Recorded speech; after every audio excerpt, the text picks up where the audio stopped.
Ya está aquí con nosotros y me da mucho gusto presentarlo Omar Bello, que es periodista y filósofo y uno de los hombres que desde hace ya algunos años tiene una relación directa con la ciudad de Junín. Y por lo tanto, qué mejor que con él hablar de todo lo que hay en torno tristemente y dramáticamente a Junín en estas últimas horas. Omar, gracias por este ratito en la mañana. Por invitarme. Bueno, en principio la conmoción es absoluta. Total. Sí. Entre la chica agredida el miércoles por la noche, Naira, que pierde la vida ayer por la mañana, de 17 años por ser linda, y finalmente el caso de Iván, este otro chico de 24 años a quien apuñala ayer por la noche. Sí. No se sabe en qué circunstancias todavía, pero no se descarta ninguna hipótesis. Es una ciudad casi de 100.000 habitantes, te lo preguntaba antes de la nota, que debe estar consternada y con un prisma único prácticamente puesto en esto, y de hecho la movilización fue multitudinaria ayer, ¿no? Sí, en realidad sí está consternada y sí está hipersensibilizada, pero hay que tener en cuenta que la imagen que tenemos desde Buenos Aires, se tiene desde Buenos Aires del interior, ya no es lo que era, ¿no? Es toda esa zona que es el corredor sojero, digamos, donde está pegado a Rosario y a Córdoba. Es cierto. Son zonas muy violentas hace unos cuantos años ya. De hecho, en el diario La Verdad, que es el diario que dirijo, hace 5 años que venimos denunciando narcotráfico y hemos tenido desde quema de la planta impresora, amenazas personales. Yo comentaba que mando a mis hijos a un colegio en Olivos, yo vivo en Buenos Aires, y he recibido fotos de mis hijos saliendo del colegio. Con lo cual, la realidad... Impresionante eso. Sí, con amenazas y de todo, digamos, contar la historia... y en realidad son zonas que se están poniendo muy violentas, ¿no? Es muy interesante analizar cuando vos ves la evolución del narcotráfico en México. Después, si querés, hablamos de este caso, pero para entender el contexto de violencia de Junín, es muy parecido a lo que está pasando en Junín y en todas las localidades de la zona, ¿no? No solamente Junín, es Chacabuco, es 9 de Julio, son todas esas zonas donde los narcos hacen como en México, entran a localidades potencialmente muy ricas, hay mucho dinero en Junín, por ser que están. Campo importante en términos de productividad, con hectáreas caras, etc. Diferencias sociales, con lo cual tenés mano de obra barata para el narcotráfico, y se van instalando de una manera lenta hasta que toman las ciudades. Es como si fuera un cáncer, una enfermedad, y toman el poder político, el poder judicial, el poder policial. Ya cuando te querés dar cuenta, en México fue igual. Yo contaba hoy que la imagen más gráfica que tenés es, yo viajaba a México en los 90 para hacer campañas publicitarias, nadie me conoce en México, voy a una empresa privada. Entonces en los 90, a principios de los 90, bajaba, me tomaba un taxi y iba a la agencia. Ya en el 2000 me venían a buscar. La última vez que fui hace poco, 3 camionetas blindadas. ¿Por qué? Tienen temor de que un empresario extranjero sea secuestrado por el tema del narcotráfico. Fíjate, en 20 años, un poquito más, la evolución que sentí, ¿no? Entonces eso es lo que...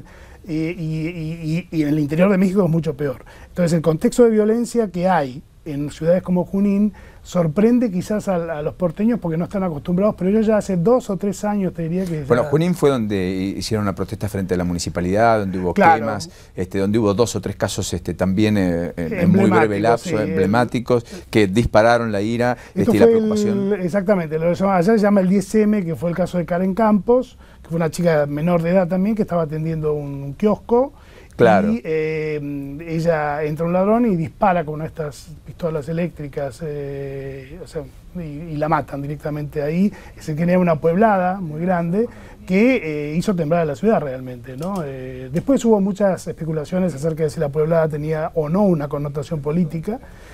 Claro, que se habló del paso acostado de Meoni, inclusive en su momento, etc. Exactamente, y en realidad, a diferencia de lo que está pasando ahora, el 10M se lo veía muy planificado, como para hacer algo natural.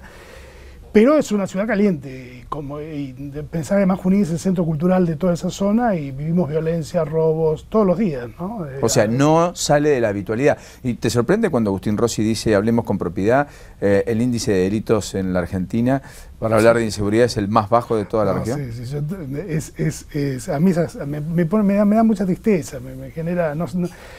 O sea, hay puntos donde no se puede, porque negar la realidad es el primer paso para no solucionar nada. O sea, y además no sé cuál es el sentido de negar la realidad, ¿no?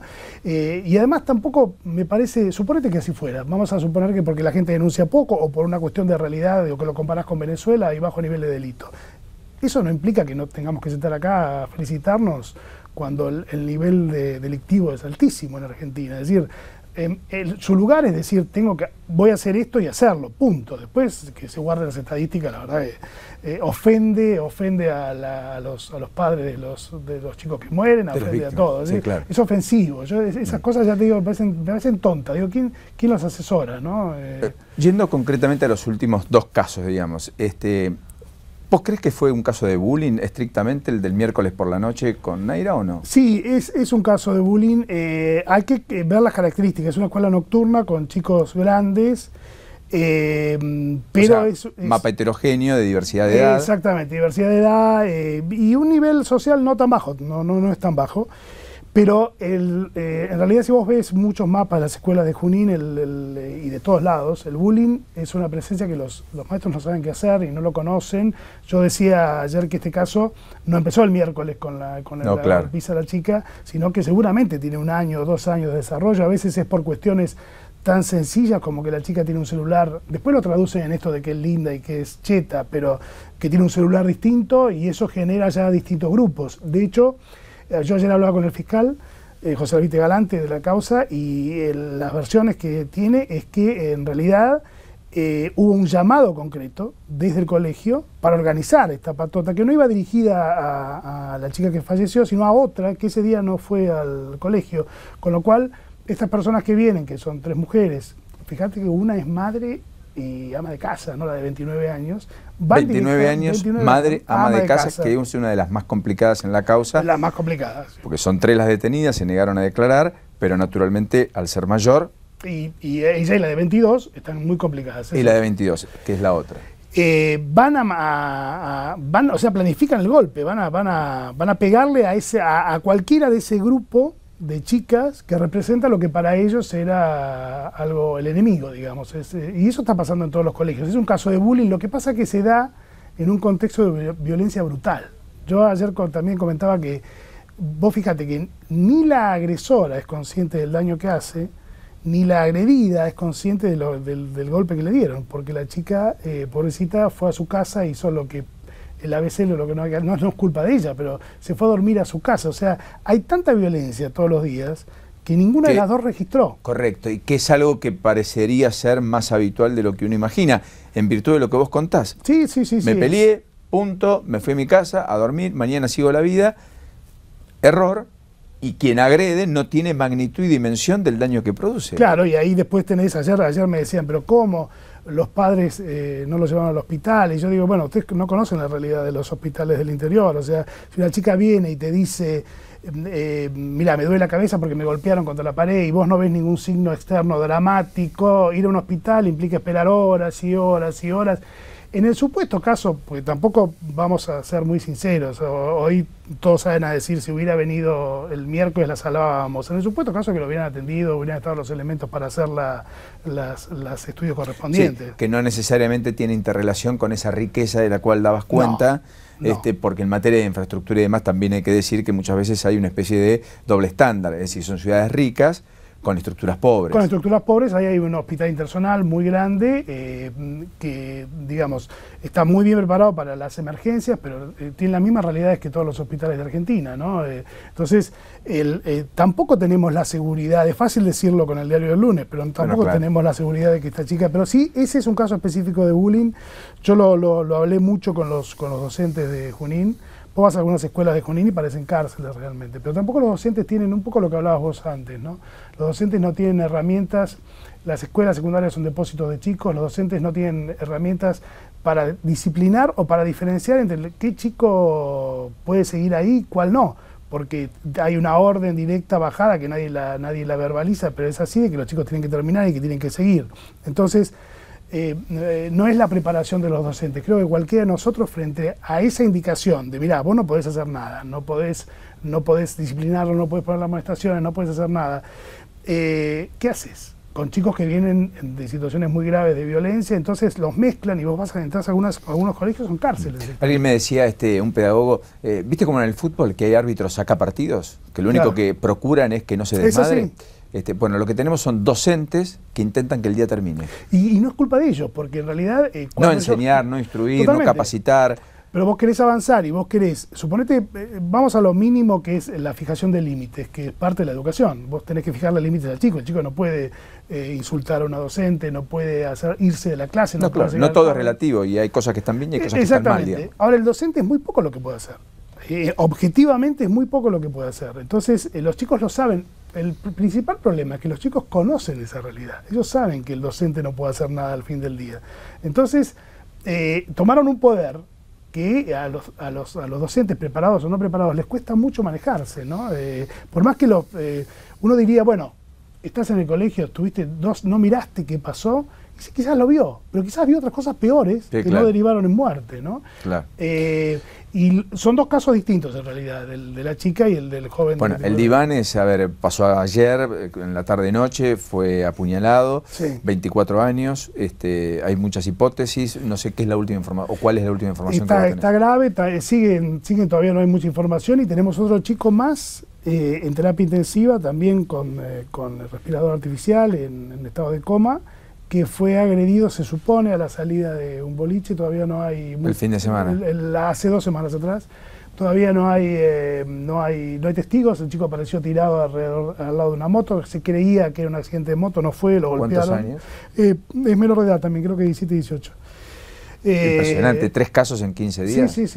Sí, hay mucho más, los muertes y violencias y robo callejero, muertes de ancianos, que también hay mucho. Ahora, no es exclusivamente en Junín, ¿no? No, pero está bien, pero hablando de una ciudad de 100.000 habitantes, en estas circunstancias, hay que multiplicar por caso para la ciudad de Buenos Aires por 30 eso, sí. Y decir, bueno, hay 30 veces estos casos por día, y vos decís, no, pero sería tremendo, digamos. Y pensar que cae además en el contexto de una población con los reflejos un poco más bajos que el porteño, ¿no? Absolutamente. Porque no entiende muchas veces. Porque además ahí, yo soy de Las Flores, una ciudad de 25.000 habitantes, claro, también del interior de la provincia, donde hasta hace 20 años yo iba a bailar y cuando volvía la llave quedaba en el auto. Totalmente. Y a nadie se le ocurría pensar que me lo iban a robar. No se cerraban con llave las puertas de nuestras casas, no salíamos con llave, entrábamos y punto. Totalmente. Nadie tenía temor a la salida por la cuestión seguridad estrictamente. No era una preocupación, no estaba, ni siquiera la bicicleta. Esa es la clave por la cual, y eso mismo pasó en México, por qué los narcotraficantes eligen esta ciudad. Porque es absolutamente más vulnerable. Vos sos más vulnerables. Vos acá estás ya armado, digamos, en esas ciudades. Yo hoy comentaba también en otro programa en radio que para entender el fenómeno del narcotráfico, más que mirar el conurbano, hay que mirar toda esa zona del noroeste de la provincia de Buenos Aires, porque ahí ves el funcionamiento objetivo y real. Porque además los políticos o los miembros del Poder Judicial que están involucrados tienen una mirada absolutamente ingenua de la situación, ¿no? Porque ellos creen que negociar con un narco o estar cerca de un narco es igual que estar con los viejos quiñeleros, ¿viste? Sí, claro. Que no tienen ni idea de lo que se están enfrentando, ¿no? Yo muchas veces digo, lo peor no es que nuestros políticos sean corruptos o son tontos, porque no tienen, simplemente con viajar a México te das cuenta de lo que le pasa después al político o al policía o al hombre del Poder Judicial que entra en esa cadena. Porque estos señores no son nada parecido a lo que nosotros conocemos. O sea, no tienen nada parecido, tienen un nivel de violencia, de brutalidad, de crueldad mucho mayor. Entonces chupan las ciudades y cuando muchas de las muertes que ocurren en México, por ejemplo, cuando vos las ves, en realidad son muertes que no están involucrados narcos, es mentira, simplemente le matan en una familia, en una fiesta al intendente de la zona para que vean quién es el que tiene el poder, ¿no? Y terminan totalmente dominados. Entonces, en general acá no se entiende, y también hay un aprovechamiento político de la situación. Yo ayer veía, yo quiero mucho a Junín, estoy muy involucrado y de hecho fui para quedarme un año y ya llevas ¿cuánto? Ya llevo 6, y de peleas y de... Pero veo que habla el director del hospital, que es nuevo, el señor Garbes, que hablaba frente a las cámaras y decía, ¿y usted qué hizo antes? Bueno, yo siempre estuve en el hospital, se olvidó decir que es concejal del Frente para la Victoria, ¿no?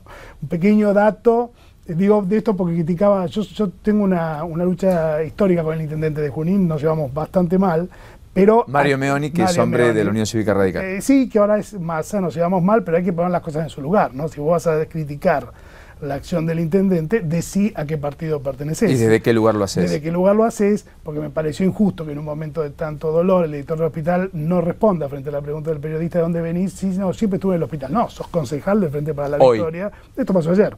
Pero actualmente es concejal. Es concejal. Es concejal y director del Es hospital. concejal y director del hospital, se está viendo cómo se soluciona ese tema. La incompatibilidad que tiene. Claro, pero la realidad es que me molestó mucho ver una cuestión ideológica metida en este crimen tan grave, porque además es una realidad de toda la zona y te lo dice alguien muy peleado con el intendente. A ver, Omar, hay que ser también franco en esto. Parece que Rosario es el único lugar donde hay narcotráfico. Sí, no es así.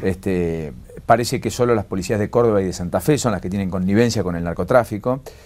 Tiempo Argentino publicó en tapa que ahora hay jueces federales que están indagando la conexión de los narcos en Nordelta, esto es en Tigre, que parece ser el paraíso donde los narcotraficantes compran casas en barrios cerrados, etcétera. Todo lo cual es presumir que finalmente estamos en miradas tan chiquitas, tan finitas, en medio de la discusión política, porque como vos bien contás, Junín, Chacabuco, 9 de julio, con 3 extracciones diferentes en términos políticos, Pergamino, totalmente, atraviesan por el mismo flagelo. Exactamente el mismo flagelo. Que al mismo tiempo los consume más rápido, es decir, los absorbe más rápido. Claro, y además vos tenés que a veces en algunos lugares también es más visible, porque Junín es la cabecera cultural del noroeste, entonces es más visible, pero te corres unos kilómetros y está pasando exactamente lo mismo. Entonces, creo que hay que correr un poco el tema del color político, más allá de los errores que se cometen, porque se han cometido, está pasando en todos lados. Esto es un fenómeno que hay que mediarlo desde la política, porque si no nos vamos a volver locos, ¿no? Algunos me dicen, lo que sucede es que, digamos, los narcotraficantes y el mundo del delito tienen acciones coordinadas, planificadas y con enorme logística.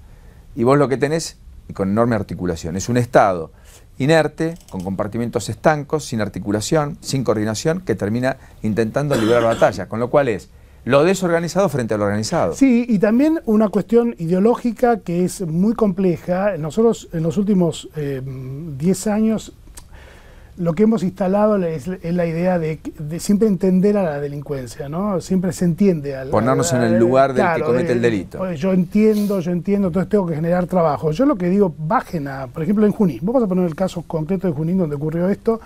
Un chico joven, que además creció con este discurso de que en realidad el delincuente es una víctima de la sociedad. Vos les generás un trabajo, jamás va a ganar la cantidad de dinero que va a ganar vendiendo droga. O sea, no solamente la organización, sino el atractivo. Si nosotros no encontramos maneras de culpabilizar o penalizar a esos chicos y que los demás, o esos jóvenes, y que los demás lo vean, van a seguir ingresando, porque el otro que se levanta, estudia y va a trabajar, ve que este tiene unas zapatillas. Es la ciudad de Dios, digamos. La película que muestra por dentro el fenómeno de las favelas en Brasil. Exactamente, es lo mismo. Entonces, hay un tema que, suponete que fuéramos desorganizados y fuéramos un desastre, si tuviéramos por lo menos una conciencia cultural de lo que está bien y lo que está mal, se volviera a instalar de alguna manera. Yo siempre digo, yo vengo de una familia muy humilde, pude estudiar, mi padre era obrero, no sabía leer ni escribir. Nosotros no sabíamos ni cuál era el nombre del intendente, la verdad, y no esperabas nada del Estado. Pero sabíamos que estaba bien y que estaba mal, y la sociedad no te miraba no te miraba ni con horror, ni con todas estas cosas de hoy, ni querías ser visto con lástima. Estabas orgulloso, mi padre trabajaba 12 horas y estaba orgulloso. Hoy, la verdad que yo no sé qué hubiera sido de mí, que tengo 50 años, si yo, en vez de hacer todo el esfuerzo por estudiar, me encuentro con un señor al lado de mi casa que me dice, seguramente estaría muerto porque todos estos chicos mueren jóvenes. Algo que tienen que saber es que en la cárcel no hay viejos, no hay gente grande. Pero no sé qué hubiera sido de mí si alguien me dice, mira, en vez de estar 10 años en un lugar para ascender y crecer y comprar... Hace en un año lo que puedes hacer en 10. Hace en un año lo que puedes hacer en un día. Y es muy tentador, ¿no? Y en ese contexto aparece el bullying y todo este tipo de cosas, pero lo que debería ser algo sutil como el bullying y observado termina en algo tan brutal como esto, ¿no? Es realmente muy grave, pero creo que tenemos que empezar a mejorarnos culturalmente, ideológicamente. Hay que hacer una vuelta a que las autoridades, básicamente, y vos hablabas al principio del ejemplo, digan que está bien y que está mal, porque ellos los mayores tenemos un nivel de educación y de conciencia que los jóvenes no tienen. Los jóvenes no saben que está bien, que está mal. Entonces, en ese contexto, hacen cualquier cosa. Sí, que una cosa es la rebeldía genuina y otra cosa es la violencia, la desidia, el matar. Claro, porque vos... y el delito. Si cruzar los límites, digamos, cruzar los límites es interesante para muchas cosas, pero primero, tiene sus costos, tiene que tenerlos, y por otro lado tenés que saber dónde está el límite. Porque si no hay, claro. no sabes que hay límite, no sabes que cruzás, ¿no? Todos los días cruzás. Todo da lo mismo. Todo da lo mismo. Omar, gracias por este ratito en la mañana. No, gracias a vos, por invitarme. Y ojalá que hablemos de cuestiones más gratas la próxima, o en todo caso de qué se está haciendo para modificar estas realidades que van en franco Lo veo difícil, declive. pero esperemos que bueno, sí. seamos como Sartre al menos, alegremente pesimistas. Alegremente pesimista. Gracias.